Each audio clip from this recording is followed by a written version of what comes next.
Hello and welcome to Property Question Time with me, Gemma Forte, and my trio of industry experts who you get to ask questions to, all your advice on all issues property-based for free. So let's introduce you to the panel who we've got here today. We've got Tony Gimple, the founding director of Less Tax for Landlords.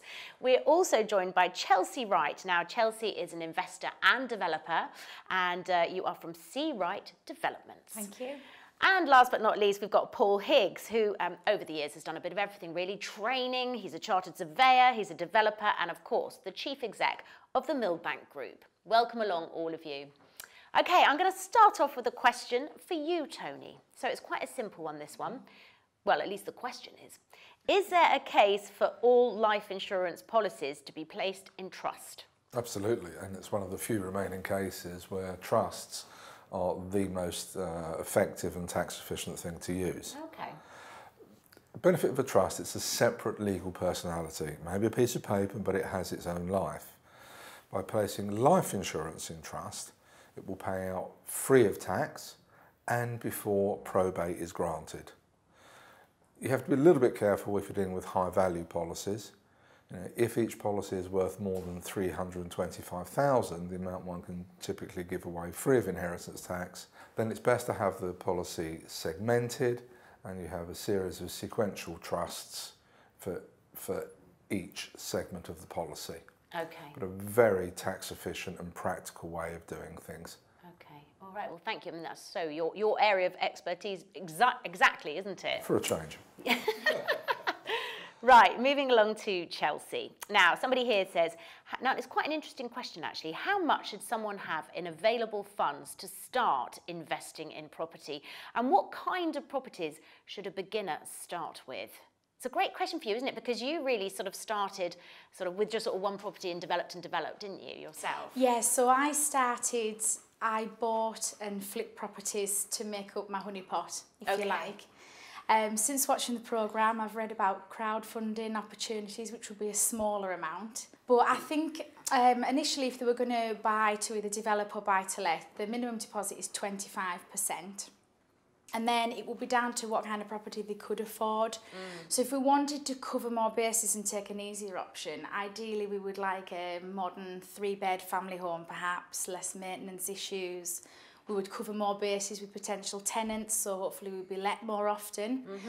But that would come down to if they could afford that in their area of choice. Because we were talking about this before the programme began, that depending on where you are, prices fluctuate so wildly. So it's quite difficult to put a figure on it, isn't it? I mean, you'll know about your area, but... Yes, so one of my favourite things in my area would be I particularly like what I call like a first-time buyer's first home. So when they've had their first home and they're selling up to buy their next property, they tend to be really modernly decorated. They might have put a new kitchen or bathroom in. They're affordable. They'll rent really well because they'll attract that age group.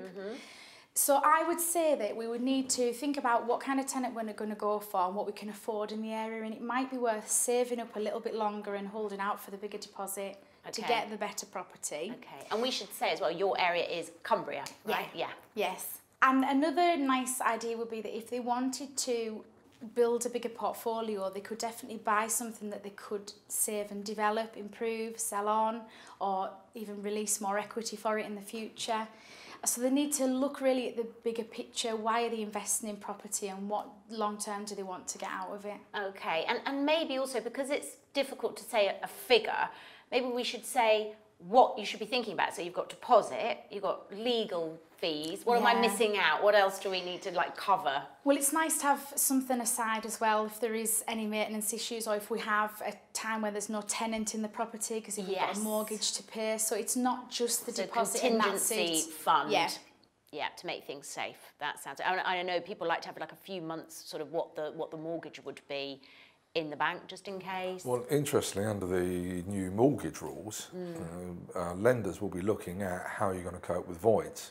Right. So having a cash reserve within the business will go a long way to making that mortgage funding a little bit easier. Okie dokie. All right then. Well, good luck as well to you starting out on your property journey. Right, Paul, we have a question for you here. It's a bit of a longer one, this one.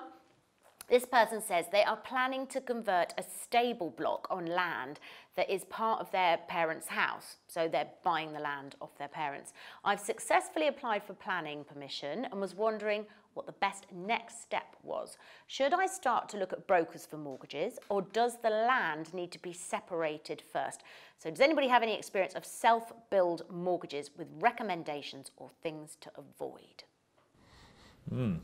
So there's a couple of things there. So firstly, I'd question why they are buying the land off of their parents. If it's being transferred, then there's going to be SDLT.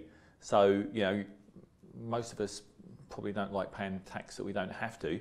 So I'd really question why they're doing that to start with, okay? Assuming they need to get to the bottom of that first. Assuming there's a good decision or a good reason to transfer it, then yes, it will need to be put into a separate title, because if they're then going to borrow against it, it needs to be separated from the existing house, the existing property, any existing lending that may or may not be on that. Okay. Without knowing the numbers, it's hard to say, but you know, I would have thought it's worth investigating somehow remortgaging or refinancing, or looking at what may or may not be able to be done with the existing lender, because by virtue of that, if someone's now got, you know, planning permission for part of the land, they obviously would have increased the overall value, which would have changed the loan to value of the existing loan, etc. All of that needs investigating. I think there's probably quite a few opportunities here that maybe the people aren't thinking about. And finishing on the broker question, yeah, of course, you know, talk to a good broker that's experienced in self-build mortgages. So. Okay, all right. So generally, get the good advice.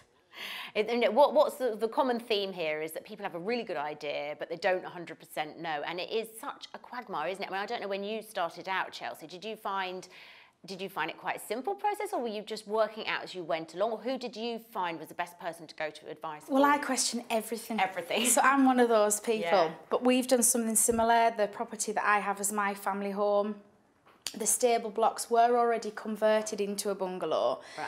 But it wasn't done how I would have done it, and it was done a long time ago. So when we came to that point, we went back to our lender, didn't speak to anybody else. They gave me the same rate. They wanted to lend us more money because we were already a good customer, if you would put it like that. Okay, yeah, yeah. And, you know, nobody knows that it's two properties, really, because it's still in the one. So, and if it's, and my mum's in the bungalow and I'm in the house, so it's a similar setup. Yeah, yeah. But we haven't separated anything because we didn't need to, and it did save us, you know, we trust each other. Yes. So yeah, so that's sort of what you were flagging up. I think one of the key things for everyone really, and it's a, you know, so I know it's you know, Tony will know much more about this. It's a big thing with tax in general. You know, you go transferring things from one entity to another, you trigger a SDLT liability, which you know, you're not going to want to be paying if you don't have to. Oh yeah, very true. Right, I think we've just about got time to squeeze in a brief golden nugget. So, Paul, should I pick on you? You can do. He's frowning at me. What do you want to know? Well, maybe something related to that. I mean, it's for you to tell me, you're the expert. Okay. So, yeah. I'll tell you what I will say, actually. It's interesting talking, before we started, you know, we were talking about values in different areas, and you know, the answer to some of these questions, in fact, lots of these questions, is going to be a bit different depending on where you are in the country. So, as a developer, I think about everything in terms of sales value per square foot. Right. Okay. And it's interesting because I know that lots of investors don't. Right. So I, you know, so sometimes I don't even ask the question. So for example, we were talking about this earlier, and I was going to say, what are sales values per square foot there? Now you might know. I don't know. Do you know? I don't know. No. Yeah. So. And the reason we do that is, as developers, it's just a really quick and easy way of analysing things and getting to the bottom of, is it a deal or isn't it a deal, really quickly. Got you, yeah. I like that, yeah. So for example, I mean, I'm guessing, and this is a guess, sales values in Cumbria probably between 150 quid and 200 quid a square foot, right? I'm guessing more like 150, might even be lower. Totally not my market, okay? So it'd be interesting to see. For example, if there was let's say it's a petrol station site came up there and it was vacant and redundant. It's obviously going to be contaminated. Maybe you could get a big block of flats on there. I know for a fact it's going to cost 200 quid a foot plus all day long just to develop the thing. So if it's going to cost 200 quid a foot to build the thing, and you can only sell the finished thing for 100, 150 quid a foot, I just know it's not viable. So as a developer, once you get to think that way, you know, most of the time I can pretty much tell whether something's a deal or not very early on just by looking at it and thinking about the values and the build cost. Oh, that's really fascinating way of looking at it, isn't it? And actually, therefore, you can be quite decisive quite quickly. I like this. Thank you. That's a brilliant nugget. Okay, guys, that's it for part 1, but more amazing advice like that coming up in part 2. Just got a short break now.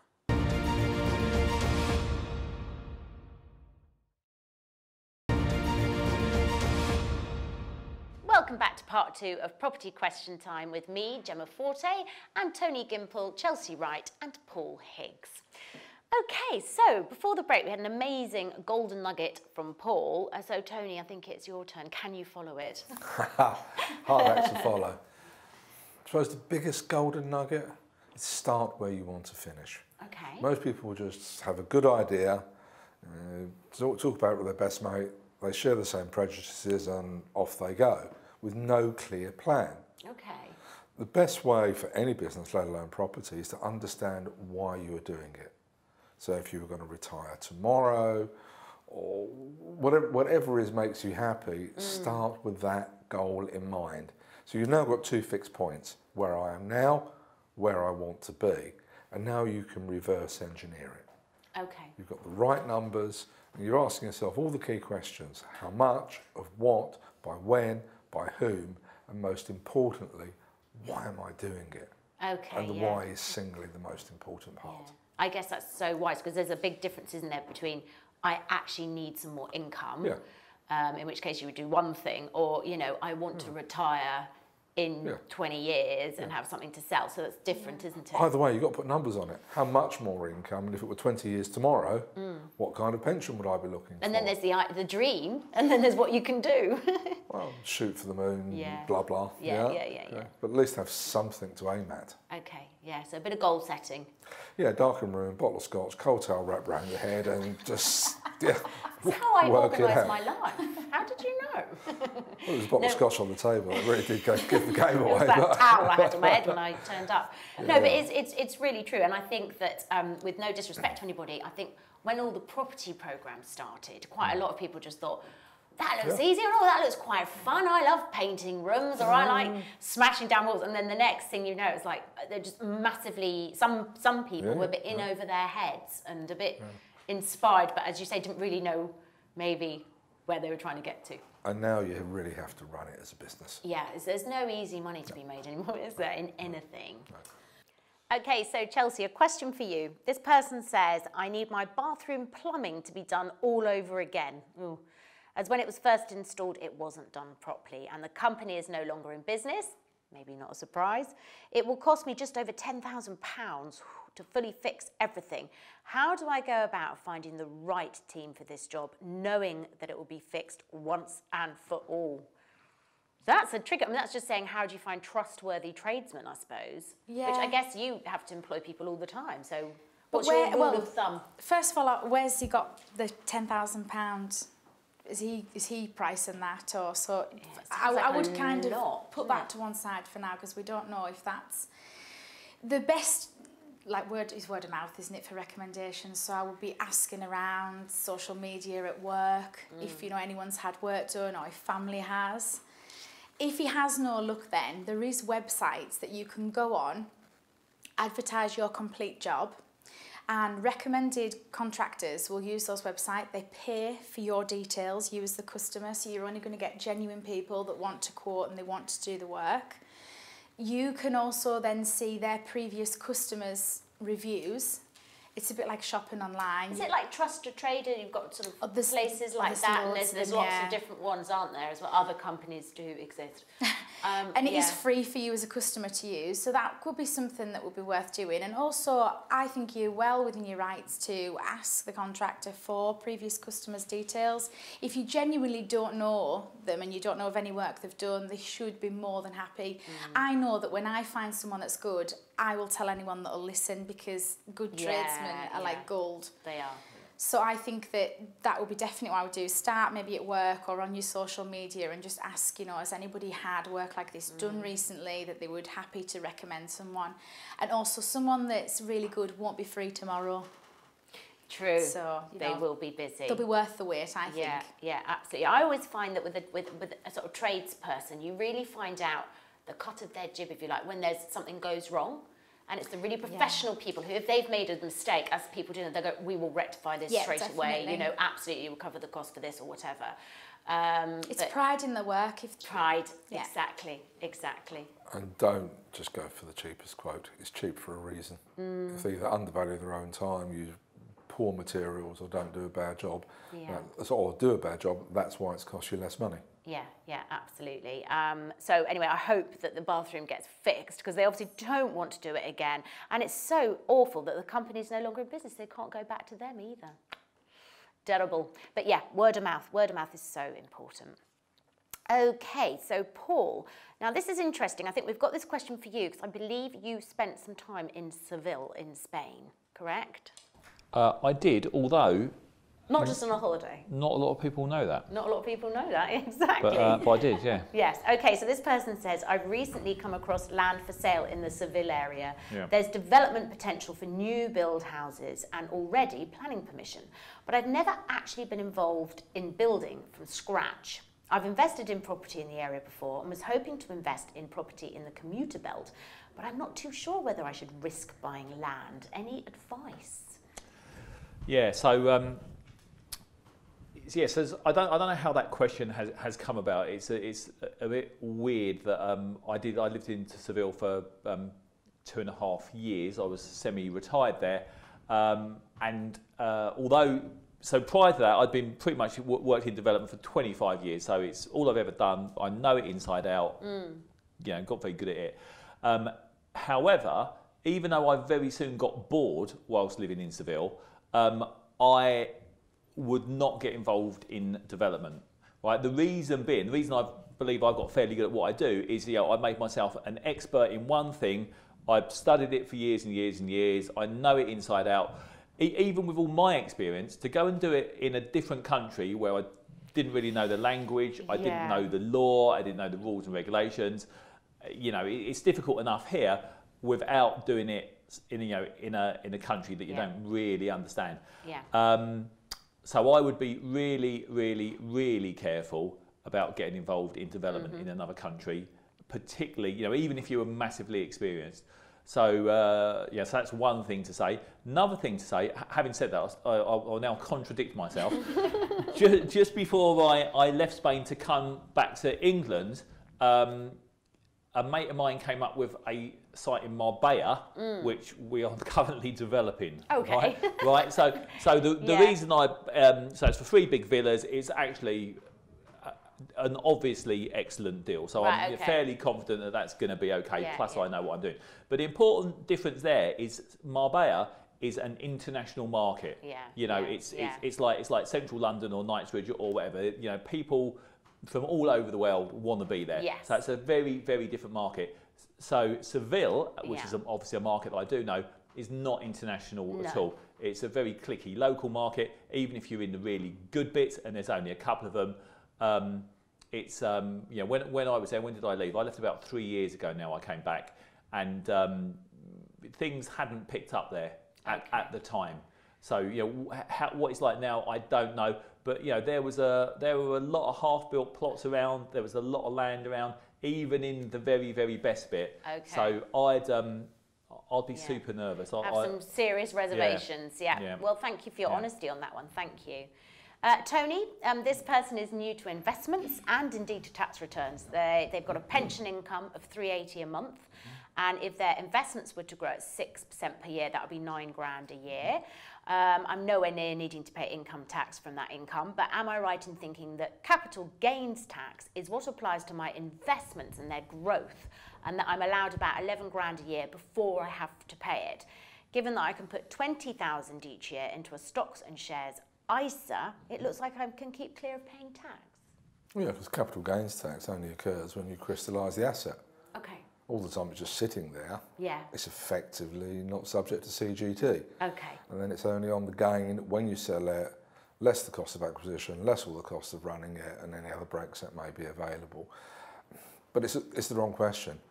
Don't worry about paying tax. Worry about making money in the first place. Yeah. That's the goal. You know, it's kind of like if you make the money, you can afford the tax. Basically, all right, then you need to minimise it insofar as the law allows, but concentrate on getting rich first. Yeah. And then you can start to have concerns over taxation. Okay, all right, thank you very much. So, Chelsea, I'm going to come to you for our final golden nugget now. So, I think, given that you are a developer, but you started out sort of, if you like, from the bottom, from i.e. one property and flipping it and so on and so forth, let's find a nugget for people who are starting out in the developing business or want to. I think it would be going back to good tradesmen like gold, and I think if you find a good one, stick with it. I'm really loyal with everybody that I use, and I don't want to take it away from women too much, but there's some emergencies that I just can't deal with, and call-outs. Yes, I'm always there on the phone, but I mean, I'm very lucky because my husband's my builder. But because Oh, you are. You married your tradesman. You see that she really means it. If you find a good one, keep them. I married him. But he's now busy working for us full-time on development. So if we go back to my portfolio, I'm having to use other companies for maintenance call-outs and things. And I've got a really good relationship with them. They look after me, I look after them. Yeah. And, you know, I can call them anytime. And I think that that has made it so much easier for me because I can trust them. I don't need to worry that they're going to rip me off or how much it's going to cost because I already know, because it's always the same. And I really think that you do need to have an involvement with that side of it. Even if you are got one rental and it's managed by a letting agent, it's good to know who is doing your gas safes each year, your electrics, because what they'll charge you through the agent and what someone will charge you direct is two different figures completely.